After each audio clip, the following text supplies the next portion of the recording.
Hey guys, it's Matt's Tech, and today we'll be finding out if the first gen iPod Touch is usable in 2019.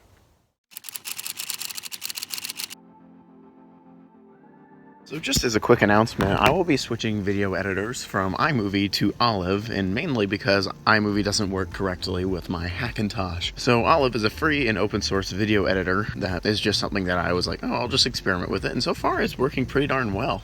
And it's much more advanced than iMovie is. So yeah, that will be the video editor that I'll be using. So if you do notice some different animations or just different video quality in general, which hopefully it will be better, then that's why.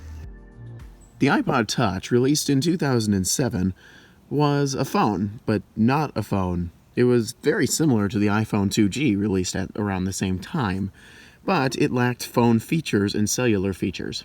It did retain most of the iPhone 2G's features, but it didn't have everything. You couldn't call, you couldn't text. It basically had 6 apps on its home screen up here, and then the dock, obviously. The iPod Touch, first generation, also didn't have any cameras. There wasn't one on the front or on the back. However, the iPod Touch does have a Photos app right here that you can use to, well, look at photos. Either photos that you've taken from a camera and sync them over iTunes, or screenshots that you've taken on the device as well. Along with not having any cameras, it does not have a speaker. You can see that it has no volume buttons on the side here, and the sounds that it makes come from an iPod Click speaker that was used in the older Clickwheel iPods.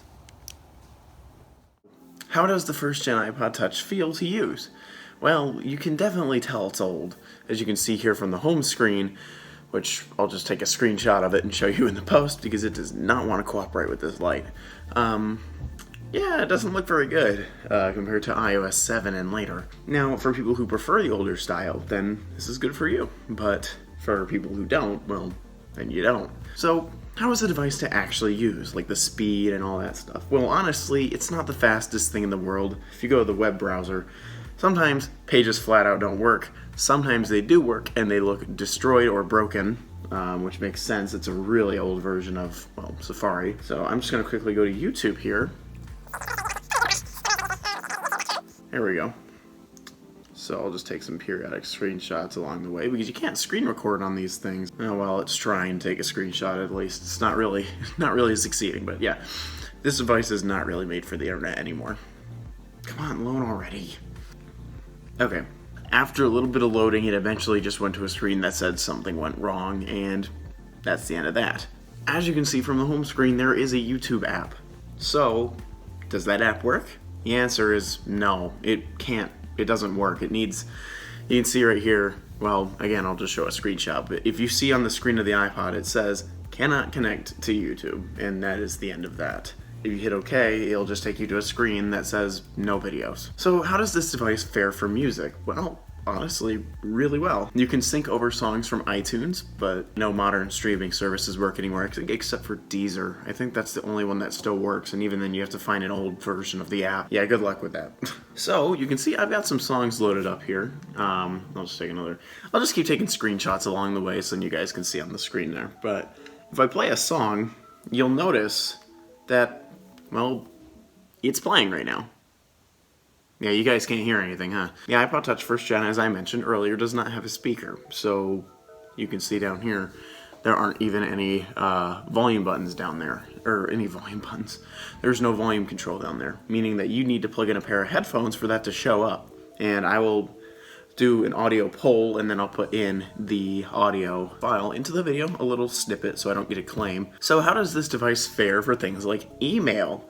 Well, email and the lighting's not that great. I need to fix that later, but email isn't, well, it does actually work. I can actually pull up my email. It's checking for more right now, but I'm not gonna take a screenshot of this because my email is private, obviously, but yeah, it just updated just now, and someone just subscribed to me. Okay, well, I can pull this guy up, but you can see here, someone subscribed to me. Thank you for that. But yeah, you can see email works just fine. Now, what about the App Store? Well, if you can manage to get any apps on here, which I managed to get some, not very many, unfortunately. First of all, the App Store on this device no longer works anymore. You can access it, but at least for me, downloading it just gives an error. Either it will give you an error saying that you need a newer version of iOS the device is not compatible if it supports that version of iOS, or if it does work, it'll say unable to download app because it can't connect to the store. It's very unfortunate. So, what about the Stocks app? If you care about stocks, then this is gonna be a good iPod for you. So as you can see right now, the Stocks app works perfectly fine. So yeah. However, if you do need to check the weather, while this service did work when I first got this iPod Touch, it no longer does. As you can see here, and no, this is not the place I live, but you can see nothing's loading, and that's because the service that was used for this was cut off. And I think most devices were affected by this around, well, not most, but some devices, I think around like the iPhone 4 and below, the weather app doesn't work anymore. Yeah, it's very disappointing actually.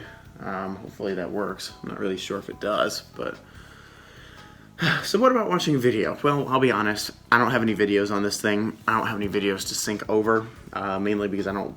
Well, I do own movies, but it's just going to take way too much space. This is only an 8 gig iPod, and while they did release bigger storage spaces, I just went with the cheapest option. Now, this device, even though it does not have a speaker, it can set alarms, and it can act as a device if you need to wake up in the morning. It will actually have a couple of ringtones that will play through the built-in speaker, such as Checkmate. Yeah, so there's that. Simple timer, simple alarms, simple everything. And of course it has a calculator and notes and all that stuff when you need them. Now, pricing. How would this device be if you were to say, okay Matt, I just want to use this thing for music. How much do these things cost? I will say I paid $30 for this iPod Touch. The first gen iPod Touches are cheap. Like all through the first through the fourth, those are all very cheap iPods. I would go for a 4th gen if you could, but if you really need to save money and you only need a device that plays music, you don't even care if it connects to the internet or not, I would say the Touch is a good deal. However, if you need a device for music, I would prefer something else, such as an iPod Nano or something else like that, an iPod Mini, just something like that. So, in conclusion, is this iPod Touch a good buy in 2020? Well, it depends. It depends on what your needs are. If you need to listen to music, and that's all you need, and you need a cheap device to do that, I would say yes. If you need a device to watch YouTube or manage YouTube or something like that, if you just need something cheap like that, I would say no, because this device cannot run YouTube at all. The web browser doesn't work, the YouTube app itself doesn't work, and the only way to get YouTube videos on this thing is to download them. So that's kind of unfortunate. And with an 8 gig iPod like this, you'd really run out of storage pretty fast. They did sell 16 gigs and I think even 32, but yeah. So that's about it for this video. If you like what you saw, hit the subscribe button down below and give it a like if you liked it. Thank you guys so much for watching this video, and I will see you all later. Bye guys.